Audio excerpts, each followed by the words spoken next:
BJP MLA మరియు Jubilee Hills election monitoring committee సభ్యుడైనటువంటి పాయల్ శంకర్ మనతో పాటు ఉన్నారు.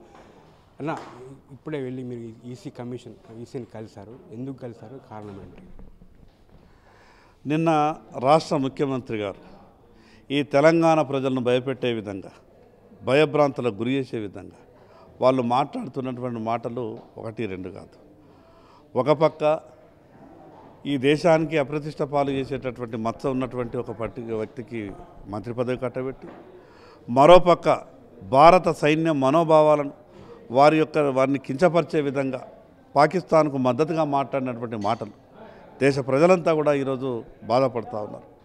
ఆ మాటల మీద ఈసీ ముఖ్యమంత్రి గారి మీద చర్యలు తీసుకోవాలని, మరి అదేవిధంగా నిన్న జరిగినటువంటి సభలో ముఖ్యమంత్రి గారు కాంగ్రెస్ పార్టీకి ఓటేయకుంటే మీ పథకాలన్నీ కూడా రద్దయిపోతాయని, రాష్ట్ర ముఖ్యమంత్రిగా బాధ్యతలో ఉన్నటువంటి వ్యక్తి రాష్ట్ర ప్రజలకు భరోసా ఇచ్చే విధంగా ఉండాలి. కానీ మా పార్టీకి ఓటేయకుంటే, మా అభ్యర్థి గెలవకుంటే ఈ రాష్ట్రంలో ఉన్నటువంటి పథకాలన్నీ కూడా రద్దయితాయంటే కాంగ్రెస్ పార్టీ కొత్తగా తెచ్చిన పథకాలు ఏమీ లేవు.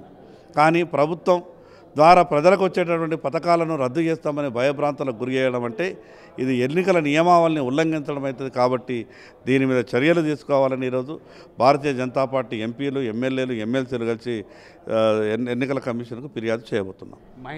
ఒక మైనార్టీకి సంబంధించిన వ్యక్తికి మంత్రి పదవిలో చోటు ఇస్తే ఎందుకు బీజేపీ అంటుకుంటుంది?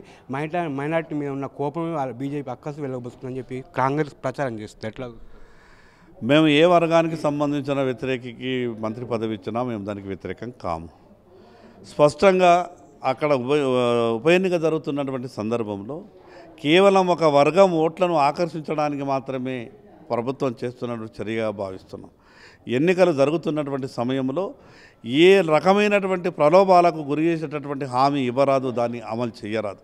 కానీ కాంగ్రెస్ పార్టీ ఎన్నికల నియమావళిని తూట్లు పొడిచి ఎన్నికల నిబంధనలు పక్కన పెట్టి చేస్తున్నటువంటి వ్యవహారం ఉంది. కాబట్టి దాని మీదనే మేము ఈసీకి కంప్లైంట్ ఇవ్వదలుచుకున్నాం.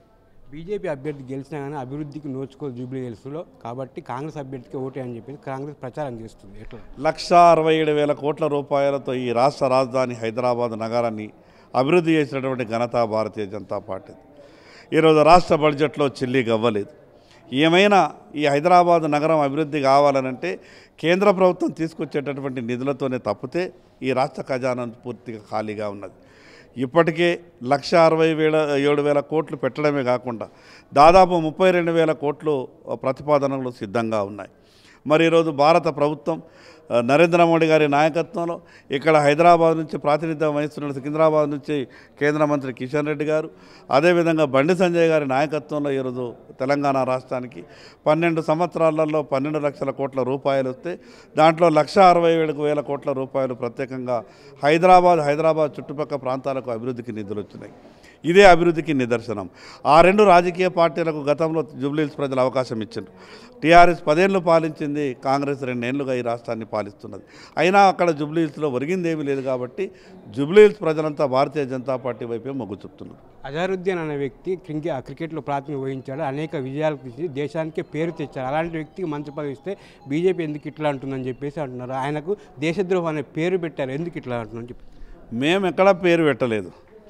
దేశాన్ని అప్రతిష్ట పాలు చేసే విధంగా మ్యాచ్ ఫిక్సింగ్కు పాల్పడ్డప్పుడు అపవాదులు ఎదుర్కొన్నటువంటి వ్యక్తి. అది మేము చెప్పింది కాదు. ఈరోజు మేము సొంతంగా మాట్లాడుతున్నటువంటి మాటలు కాదు. చరిత్ర, పత్రికలు, టీవీలు అన్నీ కూడా ఏకమై ఘోషించినాయి. అంతర్జాతీయంగా దేశ కీర్తి ప్రతిష్టలు దెబ్బతిన్నాయి. అటువంటి వ్యక్తికి మీరు ఇవ్వాలనుకుంటే ఇంకా చాలామంది ఎమ్మెల్యేలు, ఎమ్మెల్సీలు ఉండే కదా. ఇది కేవలం ఒక వర్గానికి సంబంధించిన ఓట్లని ఆకర్షించడానికి మాత్రమే కాంగ్రెస్ పార్టీ చేసినటువంటి ప్రయత్నం. ఇది పాయల్ చెప్పిన సందర్భం. ఒక వర్గంకు సంబంధించిన ఓటర్లను వాళ్ళని ఆకర్షించడం కోసమే వాళ్ళు అజరుద్దీన్ మంత్రి పదవి ఇచ్చారని చెప్పేసి చెప్తున్న సందర్భం. కెమెరామెన్ వెంకట్తో రాజశేఖరాచారి, మెట్రో టీవీ, హైదరాబాద్.